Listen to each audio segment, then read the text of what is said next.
waxaa la wadaa dhismaha waddada isku xiriirisa magaalooyinka Cadaado iyo Hobyo. Waddadaasi oo dhibaato badan ay kala kulmaan gawaarida isticmaasha, waxaana waddadaasi si isxilqaan ah ku dhisaya bulshada deegaanka Gidhays oo garab ka helaya bulshada magaalada Cadaado iyo maamulkooda. Gudoomiyaha degmada Cadaado Cabdullaahi Cabdiraxmaan Xuseen Tootoole oo kormeer indha-indhaynah ku tegay waddadaasi oo ay ka socoto shaqo lagu dayactirayo waddada ku dhowaad 25 bari oo ay sameynayaan bulshada deegaanka Gidhays si ay u adeegsadaan waddadaasi oo ay burbur badan kala kulmeen inta u dhaxaysa magaalada Cadaado iyo deegaanka Gidhays, iyagoona bulshada deegaankaasi dhibaato badan kala kulmi jiray maritaanka waddadaasi. waxaana hadda muuqata inay shaqo fiican ka qabteen waddada si ay bulshadu u adeegsato.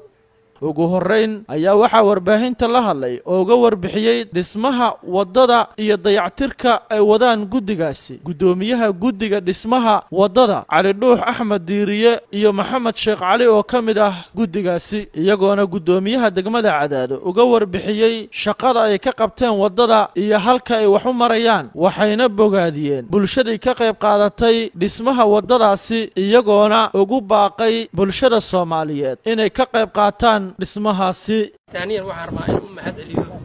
dadka deegaanka Gidhays iyo inta u soo guulatay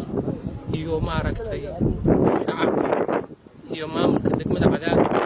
hadda uu nagala joogo gudoomiyaha ayar waxaan rabnaa inaan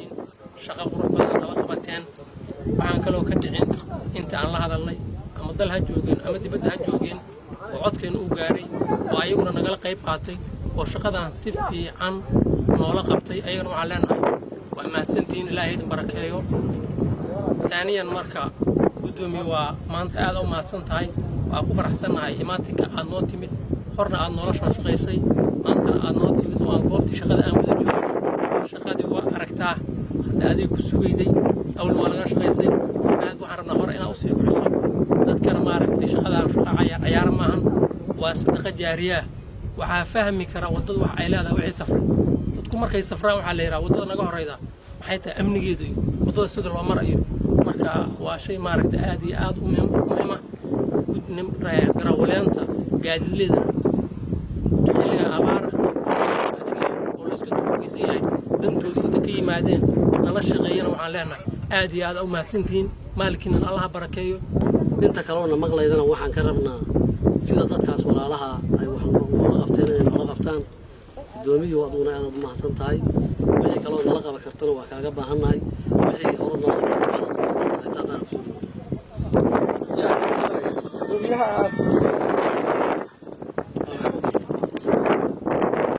ugu dambayn gudoomiyaha degmada Cadaado Cabdullaahi Cabdiraxmaan Xuseen Tootoole oo warbaahinta la hadlay ayaa dhankiisa uga mahad celiyay bulshada deegaanka Gidhays oo kaashanaya bulshada magaalada Cadaado shaqada adag oo ay ka qabteen waddadaasi, oo uu sheegay in awal hore dhibaato badan lagu qabay, wuxuuna gudoomiyuhu ugu baaqay bulshada magaalada Cadaado dowlad goboleedka Galmudug, dowladda federaalka Soomaaliya iyo hay'adaha samafalka inay ka qayb qaataan dhibaatada bulshada deegaanka Gidhays iyo bulshada kale adeegsato waddadaasi sidii wax loogala qaban lahaa. rasuulullaahi sallallahu alayhi wa sallam awalan ilaahay aan rabaa inaan mahad celiyo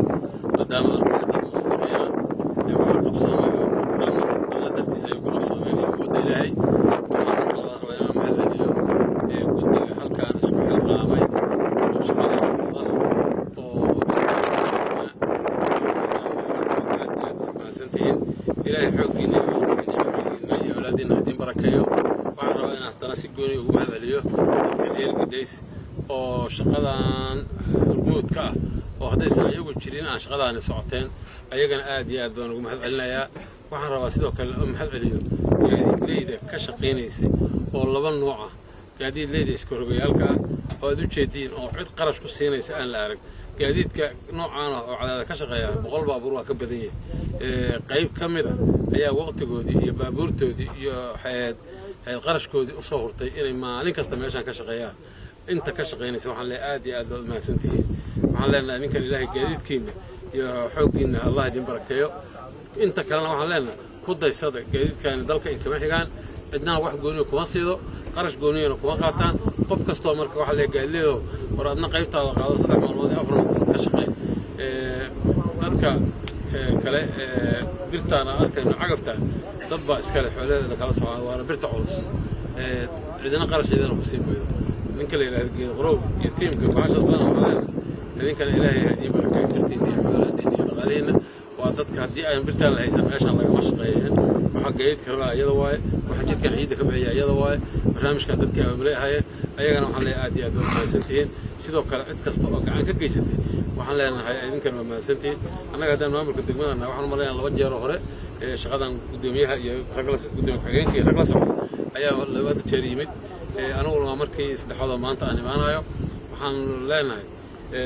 dadka garab istaag baan u mudanahay degmada waxaad garan kartiin waxa ay haydo iyo waxa ay heli karto